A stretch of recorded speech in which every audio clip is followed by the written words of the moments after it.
Good morning students. आज हम आपकी प्रथम पुस्तक सृजन के पद्य खंड के पाठ 8 कविता के बहाने बात सीधी थी पर, ये दो कविताएं हैं अलग अलग छोटी छोटी, जिनके कवि कुंवर नारायण है के बारे में विस्तार से अध्ययन करेंगे। सबसे पहले हम कुंवर नारायण के परिचय को पढ़ते हैं।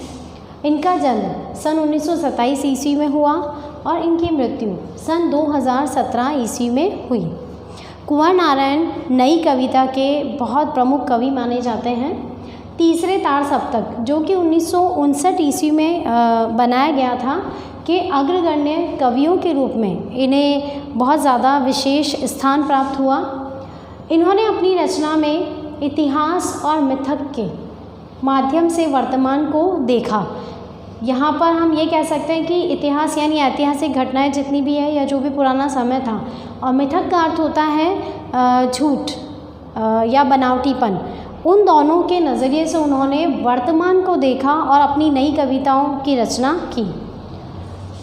1950 से इन्होंने लेखन प्रारंभ किया था और 1950 के बाद कविता के साथ साथ इन्होंने बहुत सारी कहानियाँ और फिल्म समीक्षाएँ भी लिखी।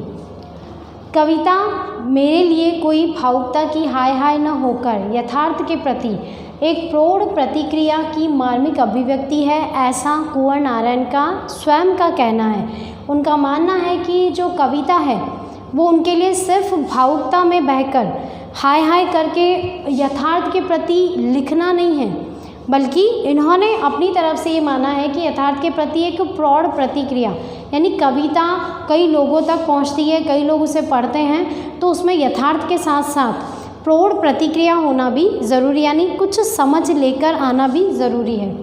इनके बहुत सारी रचनाएं हमें प्राप्त होती हैं। सबसे पहले है कविता संग्रह, जिसमें चक्रव्यूह, परिवेश, हम तुम, अपने सामने कोई दूसरा नहीं वह इन दिनों, ये इनकी कविता संग्रह है। फिर काव्य खंड हैं, जिसमें आत्मजयी तथा वाज्रश्रवा ये प्रमुख रूप से प्रसिद्ध हैं। कहानी संग्रह आकारों के आसपास, और समीक्षा ग्रंथ में मिलता है हमको मात्र एक लेखन, आज और आज से पहले। क्योंकि इन्हें बहुत प्रसिद्धि प्राप्त हुई और इन्हें बहुत सारे पुरस्कारों से भी नवाजा गया, तो ज्ञानपीठ पुरस्कार, व्यास सम्मान, श्लाका सम्मान और पद्म भूषण भी इन्हें प्राप्त हुआ। अब हम बात करते हैं हमारी इन दो कविताओं की, जो कि हमारी पाठ्य पुस्तक में संकलित हैं। पहली कविता है कविता के बहाने। कविता के बहाने के अंतर्गत कवि ने हमें भौतिकता और यांत्रिकता के युग में कविता का महत्व क्या है, यानी कई कवि कुछ भी विषय वस्तु लेकर कविता की रचना कर देते हैं, तो इन्होंने यांत्रिकता और भौतिकता के बीच में कविता की जो महत्वता है उसे इस कविता के माध्यम से प्रस्तुत किया है। बनाई इन्होंने बहुत छोटी सी कविता है, उसमें 3 तरह से इन्होंने कविता का महत्व बताया है। एक चिड़िया के बहाने, एक बच्चे के बहाने और एक फूलों के महकने के बहाने। इन्होंने कहा है जिस प्रकार से बच्चों का खेलना सीमातीत नहीं होता, या चिड़िया का उड़ना सीमातीत नहीं होता, या फूलों की खुशबू या उसकी महक जो है वो सीमातीत नहीं होती, वो कहीं भी जा सकते हैं, बच्चों के सपने जो हैं कहीं भी जा सकते हैं। वो उस बात को हमें इस कविता के बहाने कविता में समझाने का प्रयास करते हैं। दूसरी कविता है बात सीधी थी पर।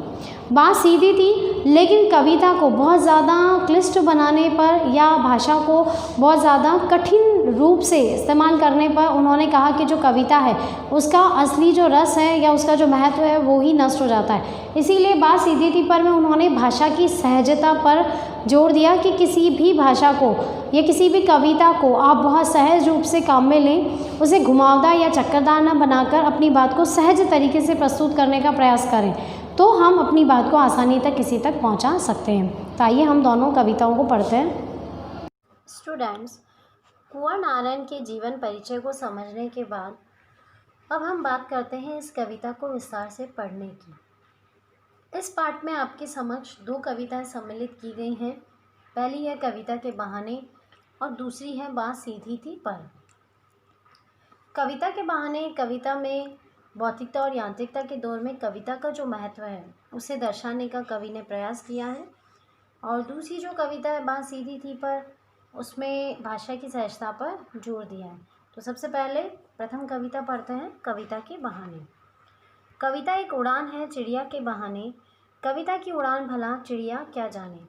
बाहर भीतर इस घर उस घर, कविता के पंख लगा उड़ने के माने चिड़िया क्या जाने। इस कविता में कविता को कल्पना की असीम उड़ान बताते हुए कवि कहते हैं कि जब कवि किसी कविता की रचना करता है तो उसमें उसकी असीम कल्पना छुपी होती है। असीम का मतलब है जिसकी कोई सीमा नहीं होती। कविता में वो नए नए भाव और विचारों को शामिल करता है और उसी के हिसाब से वो अपनी कविता की रचना करता है। यानी हम ये कह सकते हैं कि कविता की जो उड़ान होती है ना वो असीमित होती है। लेकिन यहाँ उन्होंने साथ में चिड़िया का उदाहरण लिया है कि कविता एक उड़ान है चिड़िया के बहाने। कविता की उड़ान भला चिड़िया क्या जाने। लेकिन हम अगर बात करें चिड़िया की, तो चिड़िया की जो उड़ान है वो सीमित होती है। उसे एक सीमा तक ही उड़ना आता है, वो उससे आगे नहीं जा सकती, उससे आगे उसकी क्षमता भी नहीं होती है। लेकिन जो कविता होती है उसकी उड़ान सीमातीत होती है, सीमा से परे होती है। वो बाहर भीतर इस घर उस घर कहीं भी पंख लगाकर उड़ सकती है। और यहाँ उड़ने के माने का अर्थ है कि उसका जो मूल्य है, माने शब्द जो बार बार कवि काम में ले रहा है उसका अर्थ है कि उसका मूल्य, यानी कविता का जो मूल्य है वो चिड़िया क्या जाने। यानी कविता जो होती है वो किसी भी कवि की कल्पना होती है और कविता के माध्यम से ही कवि क्या करता है, अपनी कल्पनाओं की उड़ान भरता है और ऐसी उड़ान चिड़िया भी नहीं उड़ सकती है।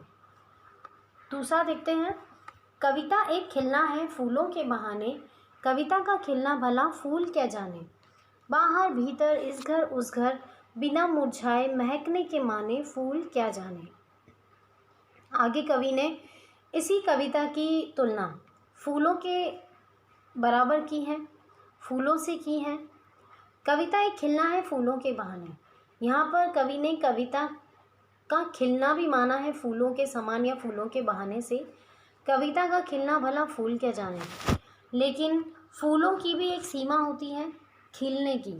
फूल खिलता है, 1 या 2 दिन बाद वो मुरझा जाता है और वहाँ से पौधे से वो नीचे गिर जाता है, यानी उसका जो जीवन होता है, उसका जो मूल्य होता है वो वहीं पर समाप्त हो जाता है।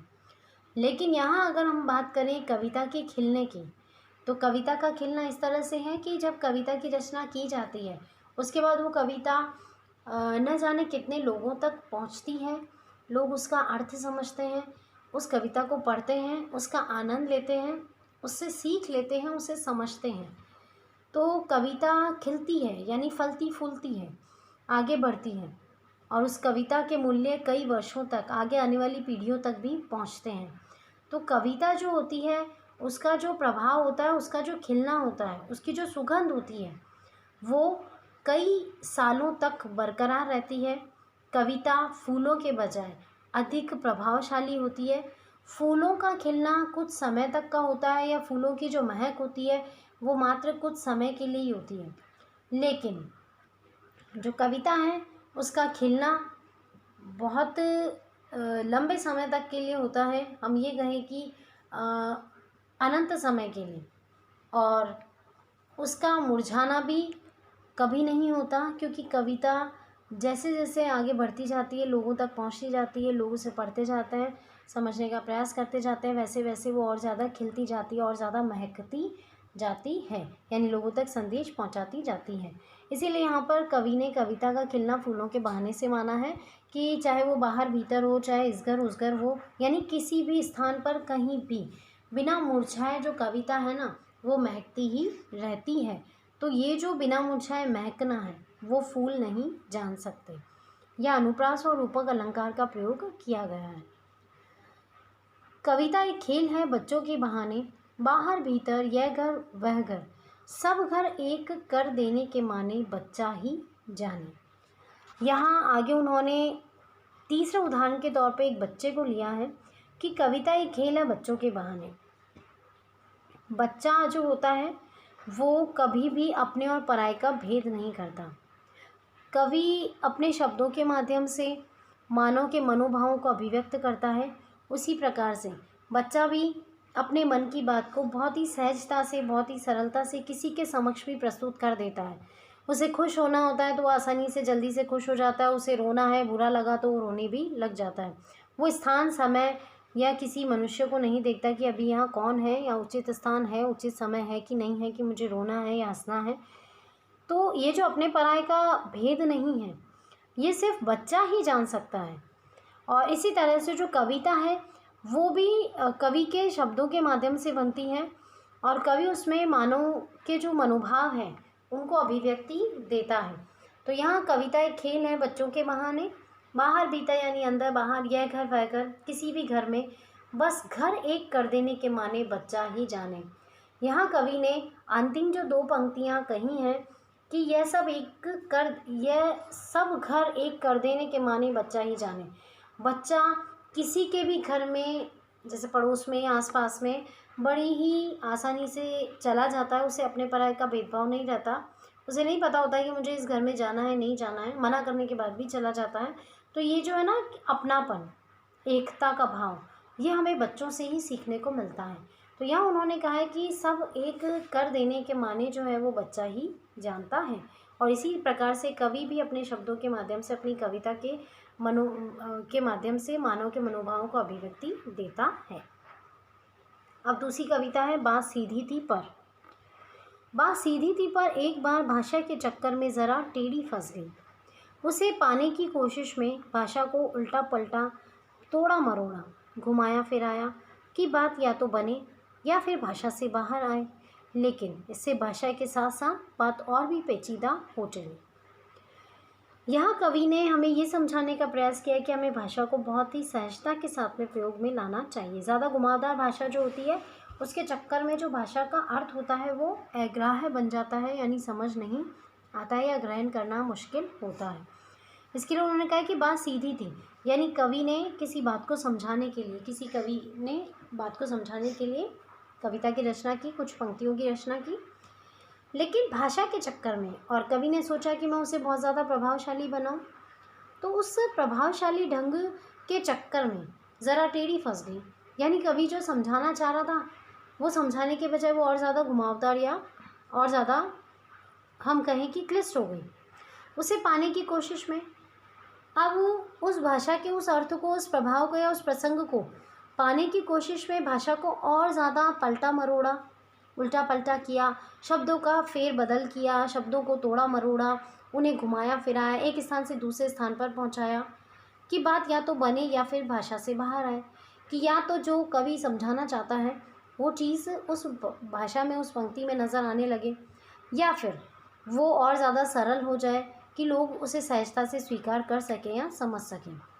लेकिन ये सारा जो काम किया गया, भाषा को और ज़्यादा सरल और ज़्यादा पेचीदा बना दिया गया। सरल बनाने के चक्कर में उसे पेचीदा बना दिया गया, या भाषा का प्रयोग इस तरीके से किया, इतने क्लिष्ट और कठिन शब्दों का, लाक्षणिक मुहावरों का, शब्दावली का प्रयोग किया, प्रतीकात्मकता का प्रयोग किया कि भाषा को और ज़्यादा कठिन बना दिया गया। लेकिन इससे भाषा के साथ साथ बात और भी पेचीदा होती चली गई, और कवि चाहता था कि मैं अपनी बात को बहुत आसान शब्दों में समझा सकूं, तो वो आसानी से समझ में आने के बजाय और ज़्यादा जटिल हो गई और ज़्यादा पेचीदा हो गई। यानी कवि कहना क्या चाहता है अब तो ये समझना भी मुश्किल हो गया। सारी मुश्किल को धैर्य से समझे बिना मैं पेज को खोलने के बजाय उसे बेतरह कसता चला जा रहा था, क्योंकि इस करतब पर मुझे साफ सुनाई दे रही थी तमाशबीनों की शाबाशी और वाह वाह। आगे कवि कह रहे हैं कि सारी मुश्किल को, यानी ये जो अब मुसीबत हो गई कि भाषा के चक्कर में जो बात है या जो कविता है वो थोड़ी सी टेढ़ी हो गई है, थोड़ी सी क्लिष्ट हो गई है, तो वो कह रहे हैं कि सारी मुश्किल को धैर्य से समझे बिना, मैंने बिना तसल्ली के, बिना धीरज रखे, उस बात को समझे बिना पेज को खोलने के बजाय बेतरह कसता चला गया कि मैं और उसे आसान बनाता, सरल शब्दों का उपयोग करता, उसके बजाय मैंने क्या करा, उसे बुरी तरह से कस दिया। जैसे हम पेज कसते हैं दीवार के अंदर, तो पेज की जो चूड़ियाँ होती हैं वो घूमती जाती हैं और पेज और ज़्यादा टाइट होता चला जाता है, कसता चला जाता है, यानी और मजबूत होता जाता है। उसी प्रकार से उन्होंने बात को समझाने का प्रयास क्लिष्ट शब्दों के साथ ही किया, तो बात सरल होने के बजाय और ज़्यादा कठिन होती गई, यानी और ज़्यादा प्रतीकात्मकता का उपयोग उन्होंने उसमें कर डाला। क्योंकि इस करतब पर मुझे साफ सुनाई दे रही थी तमाशबीनों की शाबाशी और वाहवाही। और वो कह रहे हैं कि ऐसा इसलिए हुआ क्योंकि जब मैं कविता पाठ कर रहा था, कविता रचना कर रहा था, तो मुझे ऐसा लगा जैसे कि जो मेरे श्रोता हैं, जो मुझे उसे उस समय सुन रहे हैं, या जो तमाशा देख रहे हैं, उस बात को सुन रहे हैं, कविता को सुन रहे हैं, तो उनकी जो शाबाशी और वाहवाही थी वो मुझे साफ सुनाई दे रही थी, यानी लोग झूठी वाहवाही कर रहे थे। आखिरकार वही हुआ जिसका मुझे डर था। जोर ज़बरदस्ती से बात की चूड़ी मर गई और वह भाषा में बेकार घूमने लगी। आगे कवि कह रहे हैं, जिस प्रकार से हम पेच को ज़बरदस्ती कसते जाते हैं तो उसकी चूड़ी मर जाती है, और चूड़ी मरने के बाद में वो जो पेच है वो बेकार हो जाता है और वो जगह भी ख़राब हो जाती है, उस दीवार में भी उस समय और कुछ नहीं लगाया जा सकता। उसी प्रकार से वो कह रहे हैं कि आखिर वही हुआ जिसका मुझे डर था, कि जोर ज़बरदस्ती मैंने की तो बात की चूड़ी मर गई। और यहाँ बात की चूड़ी मरना पेच से है, और हम कविता के रूप में लें तो ये कह सकते हैं कि कविता का जो प्रभाव था ना वो नष्ट हो गया, और वो जो कविता थी वो मात्र शब्द बनकर ही रह गई और वह भाषा में बेकार घूमने लगी। हार कर मैंने उसे कील की तरह उसी जगह ठोक दिया। ऊपर से ठीक ठाक, पर अंदर से न तो उसमें कसाव था न ताकत। बात ने, जो एक शरारती बच्चे की तरह मुझसे खेल रही थी, मुझे पसीना पूछती देखकर पूछा, क्या तुमने भाषा को सहूलियत से बरतना कभी नहीं सीखा? आगे वो कह रहे हैं कि अब मैं क्या करता। जब चूड़ी मर गई, पेच का कसाव खत्म हो गया, तो मैंने क्या करा, उसे कील की तरह ठोक दिया। कि अब उसे कील मान लिया मैंने, साधारण सी कील जैसे हम हथौड़े से ठोकते हैं। तो वो कह रहे हैं कि मैंने ठोक तो दिया, लेकिन क्योंकि उसकी चूड़ी मर चुकी है तो अब वो बाहर से तो ठीक दिखाई दे रही है, लेकिन अंदर से उसमें कसावट नहीं है। यानी अगर आप उस पर कोई चीज़ लटकाओगे, कोई चीज़ टांगोगे, तो वो दम से करके नीचे गिर जाएगी। इसी प्रकार से वो कविता के रूप में कह रहे हैं कि मैंने उस कविता को उसी हाल में छोड़ दिया, लोगों तक पहुंचाने का प्रयास किया, यानी उसे कील के समान बना दिया। तो बाहर से तो वो ठीक ठाक दिखाई दे रही है, लेकिन उस कविता में कोई भाव सौंदर्य बचा ही नहीं, कोई कला सौंदर्य बचा ही नहीं। यानी उस कविता में जो रस और आनंद था वो नज़र नहीं आ रहा, वो समाप्त हो गया। इसीलिए हम कह रहे हैं कि उसमें ना कसाव है ना ताकत। बात ने, जो एक शरारती बच्चे की तरह मुझसे खेल रही थी, मुझे पसीना पोंछती देखकर पूछा, क्या तुमने भाषा को सहूलियत से बतरना कभी नहीं सीखा? यहाँ हम बात कर रहे हैं आगे कि उसी बात ने, यानी उसी भाषा ने, उसी कविता ने एक शरारती बच्चे की तरह मुझसे पूछ ही लिया पसीना पोंछते देखकर, क्योंकि कवि इस स्थिति तक पहुँचते पहुँचते बहुत ज़्यादा परेशान हो चुका था।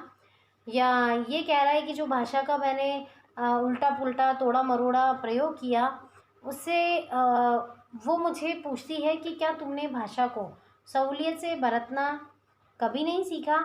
यानी तुम किसी भी भाषा का, किसी भी चीज़ का उपयोग अच्छे से करना जानते हो। सहूलियत का मतलब है सुविधापूर्वक या अच्छी तरह से। तो हम यहाँ यही कह सकते हैं कि किसी भी भाषा या किसी भी कविता को प्रभावशाली बनाने के लिए उसका जो मूल भाव है उसे नष्ट ना करके, यानी उसमें बहुत ज़्यादा क्लिष्टता और बहुत ज़्यादा प्रतीकात्मकता, बहुत ज़्यादा भाषा का उपयोग करके उसे और ज़्यादा क्लिष्ट नहीं बनाना चाहिए, बल्कि और सरल तरीके से उसे प्रस्तुत करने का प्रयास करना चाहिए। अब ये कविता पूरी हो चुकी है, आशा करते हैं आपको समझ में आ गई होगी। इसके प्रश्न उत्तर देखते हैं। सबसे पहले वस्तुनिष्ठ प्रश्न। पहला प्रश्न, कविता के बहाने कविता की तुलना किससे सार्थक मानी गई है? यहाँ इसका उत्तर है ब, फूल का खिलना। कविता के बहाने कविता की तुलना यहाँ पर फूल के खिलने से सार्थक मानी गई है। कर्तव्य शब्द में जो बात है वो है प्रशंसा। यानी कवि जब कहता है ना कि वो कर्तव्य के ऊपर तालियां बज रही थी और ये सब हो रहा था, तो यहाँ हम कह सकते हैं कर्तव्य के रूप में उसे प्रशंसा प्राप्त हो रही थी। कविता की उड़ान भला चिड़िया क्या जाने का क्या अभिप्राय है? यहाँ कविता की उड़ान भला चिड़िया क्या जाने का अभिप्राय लेखक कवि का ये है कि उनका मानना है कि कविता जो है वो सीमातीत है, लेकिन चिड़िया की जो उड़ान है ना वो सीमा से परे नहीं है, उसे सीमा के अंदर ही रहना होता है, उड़ना होता है। और कविता जो होती है वो क्योंकि कवि की कल्पना होती है, उसके मनोभाव होते हैं, उसके विचार होते हैं, नए नए प्रयोग होते हैं कविता में, तो उसकी जो उड़ान है वो बहुत ज़्यादा दूर तक जा सकती है। कल्पना की उड़ान, चिड़िया इतनी दूर तक नहीं जा सकती। दूसरा प्रश्न, सब घर एक कर देने के माने बच्चा ही जाने का क्या आशय है? यहाँ सब घर एक कर देने के माने बच्चा ही जाने का तात्पर्य ये है कि कवि ये कहना चाहते हैं कि जो बच्चे होते हैं वो मन से बहुत ही सरल और भोले होते हैं। उनके मन में किसी को लेकर छुआछूत या भेदभाव की भावना नहीं होती, अपने पराये का ज्ञान नहीं होता, और इसी कारण से वो अपने पड़ोस के घर में बड़ी आसानी से या किसी पराये को भी बहुत आसानी से अपना मान लेते हैं और उसके साथ कहीं भी जाने को तैयार हो जाते हैं। तो यहाँ पर उन्होंने इसी बात को समझाने का प्रयास किया है कि इस प्रकार से जो एक घर है और दूसरा घर है, उन दोनों के बीच में बच्चों के कारण भी कई बार रिश्ते बहुत ज़्यादा अच्छे बन जाते हैं, और इसीलिए उन्होंने कहा है कि सब घर एक कर देने के माने बच्चा ही जानता है, यानी उसका जो महत्व है वो बच्चा ही जानता है। लघुत्तरात्मक प्रश्न। पहला प्रश्न, कविता के बहाने शीर्षक कविता का उद्देश्य क्या है? कविता के बहाने शीर्षक कविता जो है उसमें कवि का उद्देश्य यही है कि हमें भाषा की सहजता पर बल देना चाहिए। ज़्यादा घुमावदार भाषा के चक्कर में कभी कभी बात सीधी होने के बावजूद भी उलझकर अग्राह्य बन जाती है, ग्रहण करने योग्य नहीं रहती है। अच्छी बात या अच्छी कविता का सृजन सही व सहज शब्द से जुड़ना ही चाहिए। यही बात इस कविता के माध्यम से हमें मिलती है। दूसरा प्रश्न है, बिना मुरझाए कौन महकता है तथा क्यों? यहाँ कवि ने बिना मुरझाए महकने की बात की है। महकने के लिए उन्होंने दो उदाहरण दिया, हमें कविता और साथ में फूलों का महकना दिया। फूलों का जो महकना है वो कुछ समय तक का होता है, लेकिन कविता का जो महकना है बिना मुरझाए वो कई सालों तक, कई युगों तक हो सकता है। तो यहाँ इस प्रश्न के उत्तर में हम यही कह सकते हैं कि बिना मुरझाए कौन महक सकता है तथा क्यों? तो बिना मुरझाए कविता महक सकती है, और इसलिए महक सकती है क्योंकि वो लंबे समय तक, युगों युगों तक सबकी ज़बान पर रहती है, सबकी वाणी पर रहती है, और लोग उसे समझते, सुनते हैं और उसका आनंद लेते हैं। अब है निबंधात्मक प्रश्न। पहला प्रश्न, भाषा के चक्कर में सीधी बात टेढ़ी हो जाती है, समझाइए।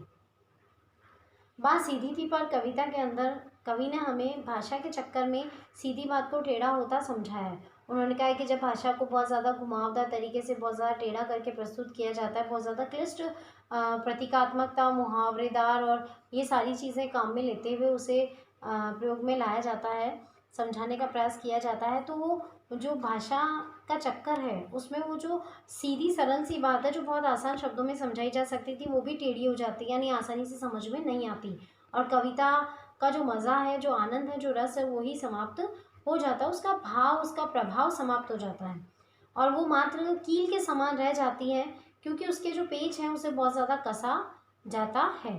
तो यही बात यहाँ पर समझाई जा रही है। दूसरा प्रश्न, कविता एक खेल है, डैश बच्चा ही जाने, पंक्ति का भावार्थ लिखिए। इसका भावार्थ आपको अभी हमने जब इसकी व्याख्या पढ़ी तो उसी आधार पर लिखना है। फिर है अंतिम प्रश्न, व्याख्यात्मक प्रश्न। आखिरकार वही हुआ, डैश उसी जगह ठोक दिया, प्रस्तुत पद की व्याख्या कीजिए। इस पद की व्याख्या के लिए आपको संदर्भ, प्रसंग, व्याख्या और विशेष को काम में लेना है, और इन चारों का उपयोग करते हुए आपको इस व्याख्यात्मक प्रश्न का उत्तर देना है। आशा करती हूँ आपको ये कविता और ये जो प्रश्न उत्तर है वो बहुत अच्छे से समझ आ गए होंगे। धन्यवाद। गुड मॉर्निंग स्टूडेंट्स, आज हम आपकी प्रथम पुस्तक सृजन के पद्य खंड के पाठ 8 कविता के बहाने बात सीधी थी पर, ये दो कविताएं हैं अलग अलग छोटी छोटी, जिनके कवि कुंवर नारायण हैं के बारे में विस्तार से अध्ययन करेंगे। सबसे पहले हम कुंवर नारायण के परिचय को पढ़ते हैं। इनका जन्म सन 1927 ईस्वी में हुआ और इनकी मृत्यु सन 2017 ईस्वी में हुई। कुंवर नारायण नई कविता के बहुत प्रमुख कवि माने जाते हैं। तीसरे ताड़ सप्तक जो कि 1959 ईस्वी में बनाया गया था के अग्रगण्य कवियों के रूप में इन्हें बहुत ज़्यादा विशेष स्थान प्राप्त हुआ। इन्होंने अपनी रचना में इतिहास और मिथक के माध्यम से वर्तमान को देखा। यहाँ पर हम ये कह सकते हैं कि इतिहास यानी ऐतिहासिक घटनाएं जितनी भी है या जो भी पुराना समय था, और मिथक का अर्थ होता है झूठ या बनावटीपन, उन दोनों के नज़रिए से उन्होंने वर्तमान को देखा और अपनी नई कविताओं की रचना की। 1950 से इन्होंने लेखन प्रारंभ किया था और 1950 के बाद कविता के साथ साथ इन्होंने बहुत सारी कहानियाँ और फिल्म समीक्षाएं भी लिखी। कविता मेरे लिए कोई भावुकता की हाय हाय न होकर यथार्थ के प्रति एक प्रौढ़ प्रतिक्रिया की मार्मिक अभिव्यक्ति है, ऐसा कुंवर नारायण का स्वयं का कहना है। उनका मानना है कि जो कविता है वो उनके लिए सिर्फ भावुकता में बहकर हाय हाय करके यथार्थ के प्रति लिखना नहीं है, बल्कि इन्होंने अपनी तरफ से ये माना है कि यथार्थ के प्रति एक प्रौढ़ प्रतिक्रिया, यानी कविता कई लोगों तक पहुंचती है, कई लोग उसे पढ़ते हैं, तो उसमें यथार्थ के साथ साथ प्रौढ़ प्रतिक्रिया होना भी ज़रूरी, यानी कुछ समझ लेकर आना भी ज़रूरी है। इनके बहुत सारी रचनाएं हमें प्राप्त होती हैं। सबसे पहले है कविता संग्रह, जिसमें चक्रव्यूह, परिवेश, हम तुम, अपने सामने कोई दूसरा नहीं वह इन दिनों, ये इनकी कविता संग्रह है। फिर काव्य खंड हैं, जिसमें आत्मजयी तथा वाज्रश्रवा ये प्रमुख रूप से प्रसिद्ध हैं। कहानी संग्रह आकारों के आसपास, और समीक्षा ग्रंथ में मिलता है हमको मात्र एक लेखन, आज और आज से पहले। क्योंकि इन्हें बहुत प्रसिद्धि प्राप्त हुई और इन्हें बहुत सारे पुरस्कारों से भी नवाजा गया, तो ज्ञानपीठ पुरस्कार, व्यास सम्मान, श्लाका सम्मान और पद्म भूषण भी इन्हें प्राप्त हुआ। अब हम बात करते हैं हमारी इन दो कविताओं की, जो कि हमारी पाठ्य पुस्तक में संकलित हैं। पहली कविता है कविता के बहाने। कविता के बहाने के अंतर्गत कवि ने हमें भौतिकता और यांत्रिकता के युग में कविता का महत्व क्या है, यानी कई कवि कुछ भी विषय वस्तु लेकर कविता की रचना कर देते हैं, तो इन्होंने यांत्रिकता और भौतिकता के बीच में कविता की जो महत्वता है उसे इस कविता के माध्यम से प्रस्तुत किया है। बनाई इन्होंने बहुत छोटी सी कविता है, उसमें 3 तरह से इन्होंने कविता का महत्व बताया है। एक चिड़िया के बहाने, एक बच्चे के बहाने और एक फूलों के महकने के बहाने। इन्होंने कहा है जिस प्रकार से बच्चों का खेलना सीमातीत नहीं होता, या चिड़िया का उड़ना सीमातीत नहीं होता, या फूलों की खुशबू या उसकी महक जो है वो सीमातीत नहीं होती, वो कहीं भी जा सकते हैं, बच्चों के सपने जो हैं कहीं भी जा सकते हैं। वो उस बात को हमें इस कविता के बहाने कविता में समझाने का प्रयास करते हैं। दूसरी कविता है बात सीधी थी पर। बात सीधी थी, लेकिन कविता को बहुत ज़्यादा क्लिष्ट बनाने पर या भाषा को बहुत ज़्यादा कठिन रूप से इस्तेमाल करने पर उन्होंने कहा कि जो कविता है उसका असली जो रस है या उसका जो महत्व है वो ही नष्ट हो जाता है। इसीलिए बात सीधी थी पर में उन्होंने भाषा की सहजता पर जोर दिया कि किसी भी भाषा को या किसी भी कविता को आप बहुत सहज रूप से काम में लें, उसे घुमावदार या चक्करदार न बनाकर अपनी बात को सहज तरीके से प्रस्तुत करने का प्रयास करें, तो हम अपनी बात को आसानी तक किसी तक पहुंचा सकते हैं। तो आइए हम दोनों कविताओं को पढ़ते हैं।